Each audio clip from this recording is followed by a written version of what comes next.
चलिए इस वीडियो में हम लोग देख लेते हैं कि दो आईज हैव इट हम लोग ने पढ़ रखा था। फर्स्ट पार्ट मतलब लंबा चैप्टर है तो फर्स्ट पार्ट, सेकंड पार्ट और थर्ड पार्ट वाला वीडियो होगा। जहां तक हम लोग ने पढ़ रखा था वो ये था कि लड़की जो है वो ट्रेन में, दोनों लड़का और लड़की दोनों ट्रेन में आपस में बात करते हैं और इसके बाद उनके बीच में जो है कुछ कंफ्यूजन होता है और फाइनली दोनों में कन्वर्सेशन होते होते लड़का ये पता कर लेता है कि लड़की जो है वो बहुत सुंदर दिखती है और साथ में जो है वो कहता है कि तुम बहुत गैलेंट यंग मैन हो, लेकिन तुम सीरियस क्यों हो। तो लड़का हंसने की कोशिश करता है और उसी समय अपने आप को अकेला फील कर लेता है। फिर लड़का उसको इन्फॉर्म करता है कि वो जो है उसका स्टेशन अब आने को है। तो लड़की कहती है कि थैंक गुडनेस, चलो अच्छा ही हुआ कि ये शॉर्ट जर्नी था और वो ट्रेन में 2 से 3 घंटे का ट्रैवल नहीं कर सकती है। ये हम लोग ने पढ़ रखा था। अब आगे देखते हैं। तो आगे क्या है, लड़का कह रहा है कि yet I was prepare to sit there for almost any length of time. किसी भी टाइम तक उसको बैठना पड़ेगा जब तक ट्रेन जो है अपने डेस्टिनेशन को नहीं पहुंच जाती है, दैट इज देहरादून। तो वो कह रहा है कि लड़की तो चली जाएगी बट उसको बैठे रहना पड़ेगा, and that's why he has used here yet I was prepared to sit there for almost any length of time just to listen to her talkings. और वो क्या करता रहेगा, उसके टॉकिंग्स को वो बैठ बैठ कर वो याद करता रहेगा। उनके बीच में जो जो कन्वर्सेशन हुआ है, जो जो दोनों के बीच में बातचीत हुआ है, लड़की तो उतर जाएगी but he will recall all that. Her voice had the sparkle of a mountain stream. उस लड़की के वॉइस में जो है एक स्पार्कल है। स्पार्कल कहने का मतलब एक चमक है और वो चमक जो है कैसा है, माउंटेन के स्ट्रीम के जैसा है। माउंटेन का स्ट्रीम जो है, झरना जो है ऊपर से जब नीचे गिरती है और उसके ऊपर सूरज का रोशनी पड़ता है तो स्पार्क उसी समय वो करता है, चमकता है उसी समय। तो यहां भी कह रहा है कि उसके वॉइस में भी जो है, किसके वॉइस में, लड़की के वॉइस में वैसा ही स्पार्कल है, वैसा ही चमक है, वैसा ही अट्रैक्शन है जैसे कि माउंटेन स्ट्रीम में होता है। तो उसके वॉइस को यहां माउंटेन स्ट्रीम से कंपेयर किया गया है। Okay, so as soon as the left, तो अभी यहाँ ये जो नरेटर है हमारा अज्यूम कर रहा है कि जैसे ही वो लेफ्ट करेगी ट्रेन को, she would forget our brief encounter. वो दोनों के इनकाउंटर जो हुआ है, दोनों के बीच में जो थोड़ा सा बातचीत हुआ है, वो सारे बातचीत को वो भूल जाएगी। ये नरेटर का सोचना है कि लड़की ऐसा कर सकती है, बट लेकिन अपनी बात कह रहा है कि लड़की के साथ तो ऐसा है कि वो भूल जाएगी, लेकिन नरेटर अपना बात कह रहा है, it would stay with me for the rest of the journey. और वो जो उनके बीच का जो मुलाकात है वो रेस्ट ऑफ द जर्नी तक उसके पास रहेगा, and for some time after, और उसके कुछ दिन बाद तक भी वो उनके साथ रह सकता है। मतलब जर्नी के कुछ समय बाद तक भी जो है ये कन्वर्सेशन जो उनके बीच में हुआ है, he will recall and it will remain in his memory, उसके मेमोरी में बना रहेगा। ओके, द इंजन विशल श्रीक्ड, श्रीक्ड मतलब होता है सिकुड़ना। तो कौन सिकुड़ रहा है, इंजन का विशल, विशल माने जो आवाज है वो अब धीरे धीरे कम हो रहा है। ये कब कम होता है, जब स्टेशन आने को होता है या फिर गाड़ी जब धीरे होती है। तो just because the station is coming, which station, Saharanpur is coming, and that's why the train whistle is shrieking, is क्या हो रहा है यहां पर, उसका आवाज बहुत कम हो रहा है, is decreasing. The carriage wheels change their sound, जो कैरेज है, जो डब्बा है, उसका जो चक्का है, उसका जो साउंड है वो भी अपना रिदम चेंज कर दिया। मतलब पहले ज्यादा स्पीड से चलता था, अब ज्यादा तो कम स्पीड हो गया होगा, तो साउंड क्या हो गया, चेंज हो गया है। एंड रिदम भी चेंज हो गया है। The girls got up and began to collect her things. इतने पर लड़की क्या करती है, she stood up and started to collect her things whatever she had.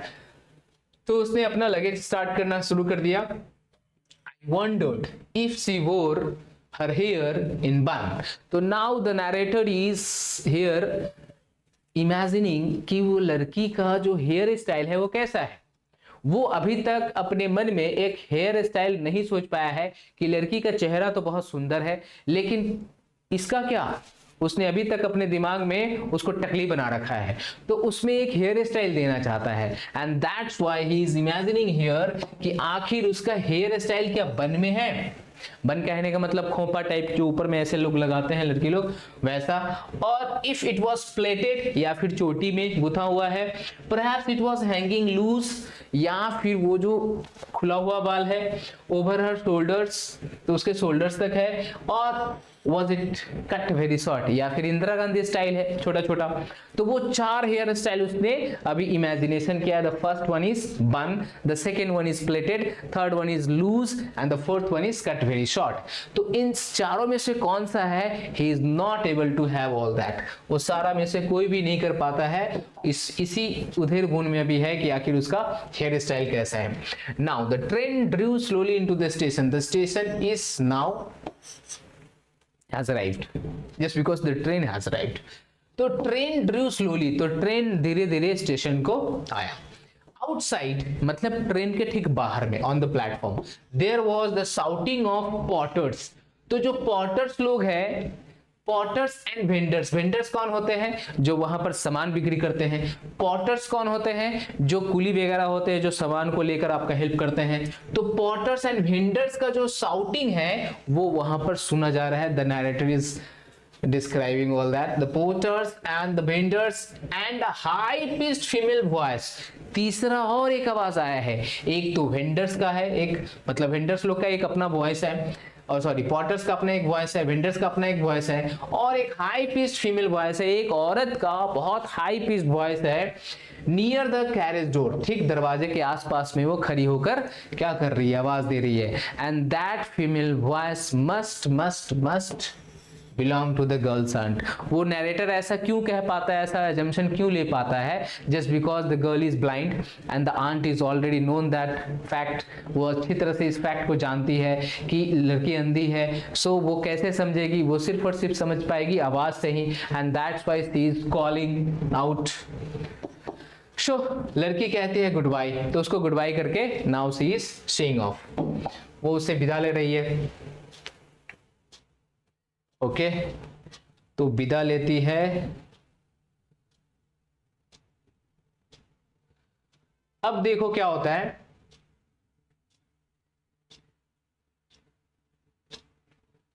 विदा लेती है उसी समय लड़की जो है नैरेटर के ठीक सामने जो है खड़ी है। नैरेटर इधर बैठा है, लड़की इधर खड़ी है, और वो कह रहा है नैरेटर हम लोग को, she was standing very close to me.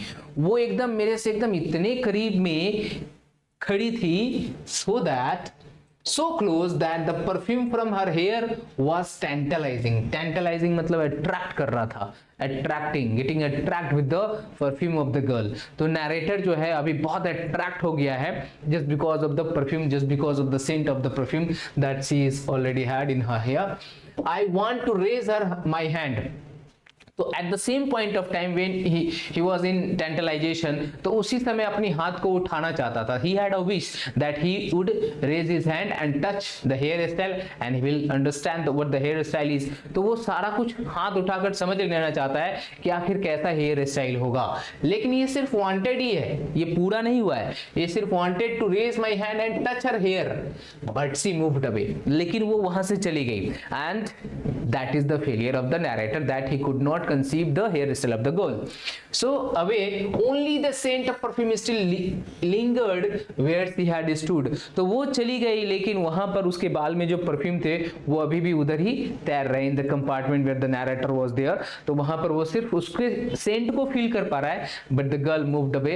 And इस तरह से वो लड़का जो है उसके हेयर स्टाइल को नहीं जान पाया। सो उसके दिमाग में भी बहुत कंफ्यूजन है, उसको अभी भी बाल्ड कर रखा है, लड़की को अभी टकली कर रखा है कि आखिर कौन सा हेयर स्टाइल दे। Okay so there was some confusion in the doorway. तो दरवाजे के पास में जो है कुछ कंफ्यूजन हुआ है। At the time of getting down और गेटिंग इनटू, उसी समय where the girl is getting down, उसी समय एक आदमी चढ़ रहा है, right. And the same point of time जब चढ़ने में कुछ कंफ्यूजन हुआ है, इसीलिए यहाँ कहा गया confusion. There was some confusion in the doorway, a man getting into the compartment. उस कंपार्टमेंट में, जिस कंपार्टमेंट में लड़की उतर रही थी जिससे, उसी कंपार्टमेंट में there was another man, the new fellow traveller who is getting into the train। उसी कंपार्टमेंट में एंड कर रहा था। stammered an apology, तो लड़की से जो है वो माफी मांगता है। क्यों माफी मांगता है हम लोग बाद में डिस्कस कर लेते हैं। तो माफी मांगता है, it's okay, the incident is over. Then the door banged, और दरवाजा धड़ाम से बंद हो गया। और ये जो बात जैसे ही लिखा गया द डोर बैंग्ड, नैरेटर के दिमाग में और दिल में बहुत जोर से धक्का लगा है कि आखिर उसका दुनिया खत्म हो गया। लड़की के जाते ही वो बेचारा उदास हो गया। तो इसलिए कह रहा है कि then the door banged and the world was shut out again. इसी बात से, इस वाली बात से हमको समझ में आता है कि नैरेटर यहाँ बहुत ही इमोशनल हो गया है इस बात को लेकर कि लड़की उतर गई, दरवाजा धड़ाम से बंद हुआ और उसका जीवन पूरी तरह से अंधकार हो गया। जो कि मन में जो आशा फूट रहे थे वो सारे के सारे खत्म हो गए। And that's why this line has been written, I return to my birth. तो नैरेटर कुछ दूर जो है खड़ा होकर वो मूव करके ट्रेन में जहां तक लड़की गई थी उसके आसपास में लगभग गया होगा। And that's why it is written I return to my birth. वो अपने बर्थ को रिटर्न करता है जहां पर उसका सीट था। The guard blew his whistle, और गार्ड जो है अपना विशल बजाता है, the train to move and we moved off, और the train moved off. We कहने का मतलब the narrator and the new fellow traveller who came into that. Once again I had a game to play. तो फिर एक बार जो है narrator के पास एक गेम है और एक नया प्लेमेट है। The girl playmate has got down, वो उतर गई। तो नया न्यू फेलो ट्रैवलर उसका क्या है, न्यू प्लेमेट है और उसके पास फिर एक गेम है खेलने के लिए। तो द ट्रेन गैदर्ड स्पीड, अब ट्रेन जो है अपने स्पीड में आ गया है। जब धीरे धीरे था तो अब क्या हो गया, धीरे धीरे स्पीड को पकड़ लिया है। The wheels took up there song, फिर वैसा ही इमोशन उसके पास आ गया है, वैसा ही रिदम आ गया है पहले जैसा था। द कैरेज ग्रोन्ड एंड सुक, कैरेज जो है अब अपने मस्ती में आ गया है, जैसे चल रहा था, जैसे ग्रोनिंग कर रहा था, जैसे आवाज कर रहा था वैसे ही कर रहा है, जैसे हिल रहा था, जैसा वाइब्रेशन था ट्रेन का चलने का वैसा ही हो रहा है। आई फाउंड द विंडो, और वो नैरेटर आकर ठीक विंडो के सामने बैठा है। Sat in front of it, और ठीक उसके सामने बैठ गया है जहां पर वो बैठ रखा था, ठीक खिड़की के सामने बैठ रखा है। Steering into the day light, और वो डे लाइट में दिख रहा है, देख तो रहा है लेकिन nothing is visible to him. And that's why it is written here that was darkness for me, और वो टोटल का टोटल चीज उसके लिए क्या था, डार्कनेस था। Okay, so many things were happening outside the window।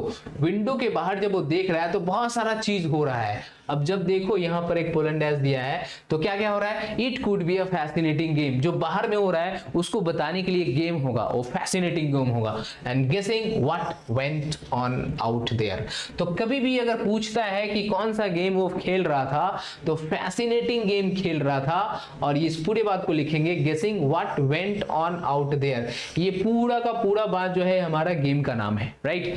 तो इस तरह से ये गेम को उसने बताया कि फिर न्यू फेलो ट्रैवलर उसके साथ ही खेल रहा है। पूछेगा लड़की के साथ कौन सा गेम खेल रहा था, the same game. Okay, the man who had entered, जो आदमी अभी अभी चढ़ा है the compartment, broke into my reverie. Reverie मतलब होता है डे ड्रीम। डे ड्रीम कहने का मतलब आप दिन में आंख खोलकर जो कुछ भी सोचते हो, सपना देखते हो कि मेरे साथ ऐसा होगा, मैं अमीर बन जाऊंगा, मेरे पीछे लड़की घूमेगी, वैसा ही कुछ वो सोच रहा होगा। या फिर लड़की से कभी मुलाकात होगा, ऐसा ही कुछ सोच रहा होगा। या फिर उस ट्रैवलर के साथ क्या गेम खेलेगा वो सोच रहा होगा। तो वो जो कुछ भी डे ड्रीम में था वो आदमी आकर उसके डे ड्रीम को ब्रेक करता है और कहता है यू मस्ट बी डिसअपॉइंटेड, तुमको जरूर से जरूर दुख हुआ होगा। क्यों?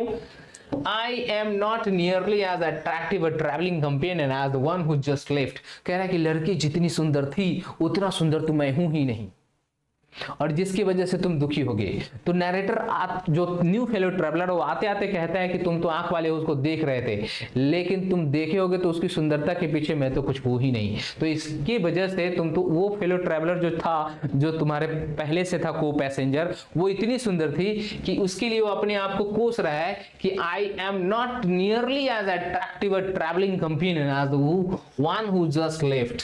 अभी अभी जो गई है उतनी सुंदर, जितनी सुंदर वो थी उतना सुंदर ये नैरेटर हमारा, सॉरी न्यू फेलो ट्रैवलर नहीं है। तो नैरेटर फिर हमारा कॉम्प्लीमेंट करता है, she was an interesting girl, वो बहुत इंटरेस्टिंग गर्ल थी, बहुत मजेदार लड़की थी। Can you tell me did she keep her hair long और शॉर्ट। अभी तक जो है उस लड़की को टकली बना रखा है, हेयर स्टाइल दिया नहीं है, और पूछ रहा है कि क्या मेरे को आप बताओगे कि उसका हेयर स्टाइल कैसा था, लॉन्ग था, शॉर्ट था, और द हेयर स्टाइल वाज। तो नैरेटर अब कहता है आई डोंट रिमेंबर, मुझको याद नहीं है। He said sounding puzzled, puzzle मतलब कंफ्यूज्ड है, कंफ्यूज होकर कहता है कि नहीं मेरे को तो याद नहीं है कि उसका हेयर स्टाइल कैसा है, but it was her eyes I notice, कह रहा है कि लेकिन मैंने उसके आंखों को नोटिस किया है, नॉट हर हेयर, उसके बालों को नोटिस नहीं किया है, but he had an eye contact with the girl when, जब वो उतर रही थी और लड़की चढ़ रही थी तो there must have been a collision, उनके बीच में क्या हुआ होगा, एक धक्का लगा होगा, क्योंकि नैरेटर क्या सोचा होगा, क्योंकि वो तो सोच रहा है कि चढ़ रहे तो थोड़ी सोच रहा होगा कि सामने वाला अंधा है, वो अपने हिसाब से चढ़ रहा है और ट्रेन में चढ़ रहा है तो हर बार में आदमी रहता ही है, एंड लड़की चढ़ रही है तो थोड़ा सा क्या होगा, वो तो नहीं पता है कि सामने में कैसा आदमी है, तो उसके बीच में क्या हो गया, धक्का लग गया, और जिसकी वजह से हमें किसी से भी धक्का लगता है तो हम लोग सीधे आई कांटेक्ट में करते हैं, तो उस आदमी का भी लड़की के आई के कांटेक्ट की हुआ होगा, तो उसने देखा होगा कि लड़की अंधी है, एंड दैट्स व्हाई ऊपर में लिखा हुआ था, लाइन एक था, आई स्टैमर एंड एपोलॉजी, तो स्टैमर कौन किया था, जो को पैसेंजर उसने किया था, क्यों किया था, क्योंकि वो समझ गया था कि ये लड़की अंधी है, and that's why he felt that it was his own mistake, क्योंकि उसके पास आंख है और उसके पास एक आंख नहीं है, तो मिस्टेक किसका है, उस मैन का है, और उसने इसलिए स्टैमर्ड किया था, तो इसलिए यहां लिखा है it was her eyes I noticed not her hair, मैंने उसके आंखों को देखा, बाल को नहीं। She had beautiful eyes, उसकी आंखें बहुत सुंदर थी, किसी किसी अंधे का आंख क्या होता है, ऐसा टेढ़ा ओढ़ा होता है, लेकिन उसका आई बॉल जो था वो एकदम एग्जैक्टली जो हम लोग का आंख होता है आई बॉल जैसा वैसे ही था, but they were no of no use to her, लेकिन उसकी आंखें उसके कोई काम के नहीं थे, She was completely blind, क्योंकि वो पूरी तरह से अंधी थी। Didn't you notice? तुमने नोटिस नहीं किया? तो अभी जो ये न्यू फेलो ट्रैवलर है, ही इज अ मैसेंजर, वो एक क्या है, मैसेंजर है, नैरेटर को मैसेज देने आया है कि जिसके साथ तुम गेम खेल रहे थे ना, वो तुम्हारे साथ गेम खेलकर चली गई है, जिसको तुम सोच रहे थे कि उसको हम ठग रहे हैं, वो तुमको ठग कर चली गई है, लेकिन वो ज्यादा एक्सपर्ट है, लड़की ज्यादा एक्सपर्ट है कि उसके गेम के साथ खेलते हुए अपने आप अंधेपन को बचा कर निकल गई। ठीक है, अब जरा सोचो कि वो लड़की जो है जब उसके साथ को पैसेंजर में था और लड़की के लिए उसने क्या सोचा था कि इसके लिए हंसना पड़ेगा, उसने कहा कि तुम खिड़की के बाहर देखो, तो वो यहां से खसक कर खिड़की के पास आया था और एक्टिंग किया था देखने का। अब जब नैरेटर सोच रहा था कि किसी अंधी लड़की के सामने वो देखने का नाटक कर रहा है और उसको देखने का दिखाने का नाटक कर रहा है कि मैं तुम्हारे चेहरे को देख रहा हूं, और तब उसने कमेंट किया था कि you have an interesting face, अब वो कितना बेवकूफ समझ रहा होगा अपने आप को।